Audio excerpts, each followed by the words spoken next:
parece que pasó algo grande en Serbia, pero no sé exactamente qué pasó, protestas, algo así, en contra del gobierno. ¿Por qué? Vamos a ver acá juntamente con el señor del viejo continente. Siempre miramos sus videos acá, hace muy bien.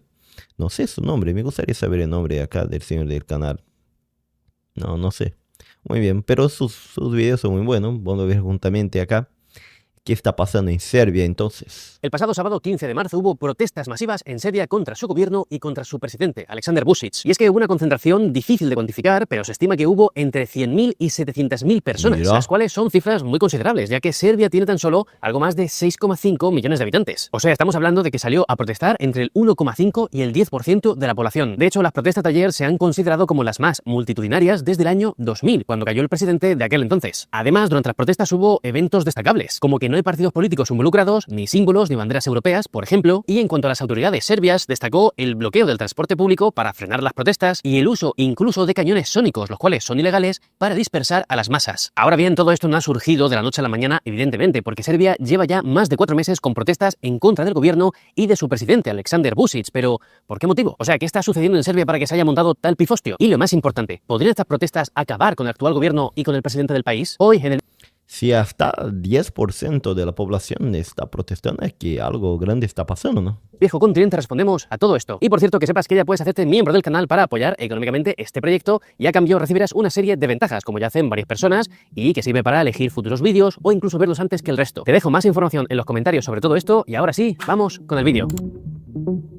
Las protestas vividas el sábado en Serbia recuerdan mucho a las del año 2000, que marcaron el colapso del régimen de Slobodan Milošević, el cual había gobernado con mano dura desde finales de los años 80 y era responsable de los conflictos en la antigua Yugoslavia. Y es que Milošević había gobernado Yugoslavia y luego Serbia con una retórica nacionalista que llevó a guerras en Croacia, Bosnia y Kosovo. Por este motivo, su gobierno se enfrentó a sanciones internacionales, bombardeos de la OTAN en 1999 y, a fin de cuentas, un creciente aislamiento. Pero el momento clave tuvo lugar en septiembre del año 2000, con la convocatoria de elecciones presidenciales. En ese momento, Milošević intentó manipular los resultados cuando su oponente, Vojislav Koštunica, obtuvo la mayoría de los votos. Ante esto, la oposición denunció fraude electoral y llamó a una movilización masiva, la cual tuvo lugar el 5 de octubre de ese año. Así, cientos de manifestantes llegaron a Belgrado, la capital serbia, e incluso irrumpieron con una excavadora en la sede de la televisión estatal, el símbolo de la propaganda del régimen de Milošević. Pero vaya, durante las protestas también se incendiaron edificios gubernamentales, la policía, aunque fue represiva al inicio, terminó uniéndose a los manifestantes y finalmente, ante la presión popular y el colapso del Estado, Milošević reconoció su derrota al día siguiente. De hecho, al año siguiente, en junio de 2001, el nuevo gobierno serbio arrestó a Milošević y lo extraditó al Tribunal Penal Internacional. Y ahí fue acusado de crímenes de guerra, genocidio y crímenes de lesa humanidad por su papel en las guerras yugoslavas. Y la historia de Milošević acabó con su fallecimiento en prisión en el año 2006, antes de que concluyera su juicio. Pero vaya, a fin de cuentas, las protestas de octubre del año 2000 marcaron un hito en la transición democrática de Serbia. Y si te cuento todo esto es porque las protestas actuales, las del sábado pasado, se están comparando ya con las del año 2000 contra Milošević. Porque la población serbia parece estar harta de la corrupción del gobierno y las protestas han ido cada vez a más. Sin embargo, aunque las protestas del sábado comparten similitudes con las del año 2000, lo cierto es que han explotado por un motivo muy diferente, por una estación de tren. ¿Estación de tren? ¿Qué pasó con el tren en Serbia? Toda esta historia comenzó el 1 de noviembre de 2024, cuando la estación de tren recientemente renovada en Novi Sad, una ciudad al norte del país, sufrió el colapso de su techo. Como consecuencia, esto dejó 15 fallecidos y 30 heridos. Y, evidentemente, esta tragedia conmocionó a toda Serbia y generó también una ola de indignación por todo el país. Y es que desde el año 2016 ya había cierto malestar en Serbia por algunas iniciativas urbanísticas. Y además, se criticaba la gestión del país por parte de Aleksandar Vučić, el presidente. De hecho, en cuanto a la estación de Novi Sad, las investigaciones revelaron que la renovación de la estación había sido realizada por empresas chinas y surgieron pero bueno, eso pasa cada vez en Brasil también. Hace una renovación de algo y que era para mejorar y empeora la cosa. Pero acá fueron los chinos que generalmente hacen bien las construcciones, ¿no? acusaciones de corrupción y negligencia en la adjudicación y corrupción. Hasta pone un material que no es tan bueno y todo eso. supervisión de las obras. Además, 13 personas fueron imputadas en relación con el accidente en Novi Sad. Entonces, a raíz de este incidente, miles de ciudadanos, en su mayoría estudiantes, salieron a las calles de Belgrado y también a otras ciudades serbias para exigir responsabilidades políticas y, sobre todo, justicia para las víctimas. Y, ojo, cuidado, las protestas fueron muy sonadas porque fueron persistentes y, además, se organizaron muy bien con manifestaciones casi diarias que incluían incluso bloqueos de autopistas. Ahora bien, al principio, el gobierno serbio, encabezado por Miloš Vučević, intentó calmar el ambiente forzando la dimisión de 2 ministros, el de construcción, transportes e infraestructuras y el de comercio. Sin embargo, estas medidas no fueron suficientes para acabar con las protestas, que continuaron exigiendo una rendición de cuentas más amplia y profunda. Y por ello, el 28 de enero de 2025, en un intento por calmar las tensiones en el país, el primer ministro serbio, Vučević, anunció su dimisión y también dijo que dimitiría el alcalde de Novi Sad, el lugar de la estación donde ocurrió todo el incidente. Y es que eran justamente esas dos cosas las que principalmente se pedían por parte de los manifestantes. Entonces, con esta situación le tocaba al Parlamento serbio confirmar la dimisión de Vučević y tras ello, pues se debería elegir a un nuevo gobierno o bien convocar elecciones anticipadas. Sin embargo, nada de esto llegó a suceder porque el Parlamento no ha confirmado todavía a día de hoy la dimisión de Vučević de manera oficial. Y por ello, el 4 de marzo, en una sesión plenaria, hubo una trifulca enorme. Y es que esa sesión... por eso hubo la pelea en el Parlamento. Sabía que ya había ocurrido, pero bueno. Estaba programada para votar una ley que aumentaría la financiación de la educación universitaria, una de las principales demandas de los manifestantes. Sin embargo, los partidos opositores argumentaron que la sesión era ilegítima, ya que aún no se había confirmado la renuncia de Vučević y de su gabinete. Pero, a pesar de esto, la coalición que gobierna Serbia, liderada por el Partido Progresista Serbio, el SNS, pasó de la oposición y aprobó el orden del día, como si nada. Y claro, esto provocó muchísima indignación en toda la oposición. Por este motivo, los diputados opositores interrumpieron la sesión con silbatos, mostraron pancartas con lemas como "Serbia se ha levantado para que el régimen caiga", se enfrentaron a hasta humo pusieron, todo eso, era por eso entonces. De seguridad, y todo escaló cuando algunos diputados lanzaron granadas de humo y gases lacrimógenos dentro del recinto, lo que hizo que la sala se llenase de humo negro y rosa. Y tras parar este caos, el resultado fue que al menos 3 diputados estaban heridos. Eso sí, a pesar de la violencia, la presidenta del Parlamento, Ana Brnabić, continuó con la sesión como si nada, calificó a la oposición de banda terrorista y dijo que el Parlamento seguiría trabajando para defender a Serbia. Pero mientras, fuera del Parlamento serbio, cientos de manifestantes se congregaron en apoyo a los estudiantes y en protesta contra el gobierno, lanzando huevos al edificio y bloqueando calles. Al final, por todo esto, la Fiscalía Serbia inició una investigación para identificar a los responsables de los disturbios en el Parlamento. Y en cuanto a los manifestantes, decidieron que ya era suficiente y convocaron una gran manifestación en Belgrado para el sábado 15 de marzo.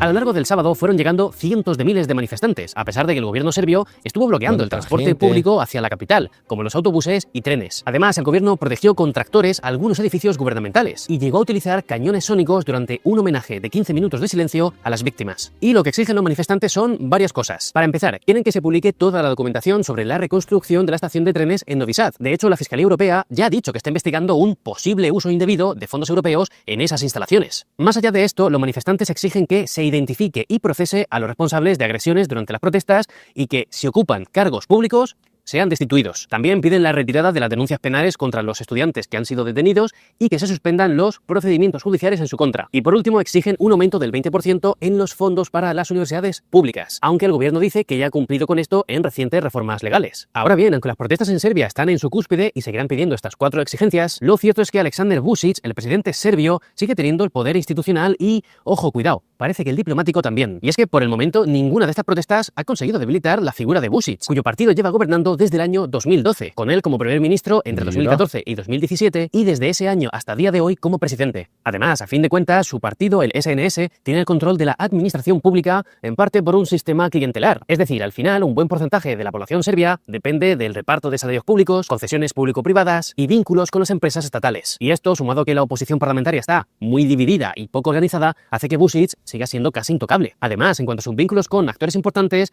lo cierto es que Vučić está bien respaldado. Y es que tiene lazos diplomáticos con Rusia, teniendo muy buena relación con Putin y al mismo tiempo está comprometido con la Unión Europea y dispuesto a avanzar en su adhesión a esta. De hecho, los manifestantes perciben que la UE apoya al gobierno serbio porque la UE preferiría antes la estabilidad en los Balcanes a una transición inestable. Además, China es uno de los mayores inversores en Serbia y el propio Xi Jinping, el presidente chino, visitó el país el año pasado e incluso con Estados Unidos tienen buena relación. De hecho, hace unos días Vučić tiene buena relación con Estados Unidos y Serbia.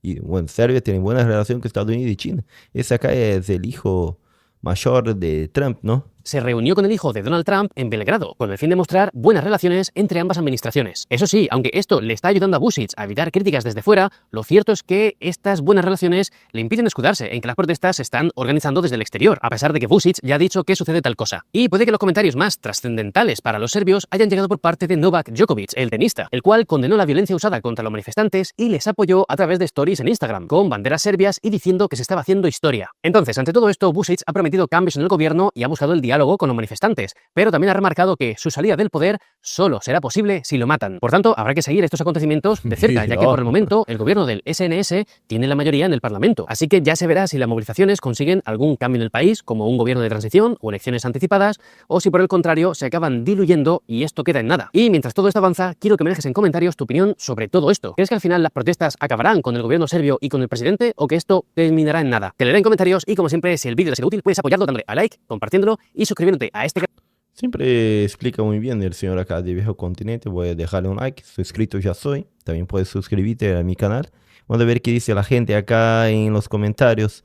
Ojalá acaben con ese gobierno corrupto. El presidente de Serbia se agarra de puesto como un buen político, pero tiene toda la pinta de que terminará cayendo. Ayer Portugal, hoy Serbia. Realmente cayó el gobierno portugués, ¿no? Me encanta como casi todos los países europeos quieren sacar a sus gobernantes o directamente o ya lo hicieron. No importa si están en la Unión Europea o no. Karen, muchísimas gracias por tus investigaciones. Pienso que son las estructuras corruptas, el nepotismo que rigen muchos países. Los dices tú mismos, las servicios. Los servicios responsables se enriquecen. Lo mismo ocurrió en Turquía después del gran terremoto de 1999. Había leyes para la reconstrucción con materiales antiterremoto. Esto nunca sucedió. Algunos billetes fomentaron la construcción más barata, lo que sucedió en 2022, lo sabemos. La corrupción estructural, el problema más grave, también la causa de los 15 muertos en Novi Sad. Interesante, ¿no? Muy bien, muy bien. No, ya pudimos entender qué pasó en Serbia. ¿Qué piensan ustedes? ¿Va a caer el gobierno? Me parece acá, según presentó el señor, bastante difícil, ¿no? Deja sus comentarios para ver los videos por adelantado. Hacete miembro del canal. Soy Santiago Brazuca, desde el sur de Brasil.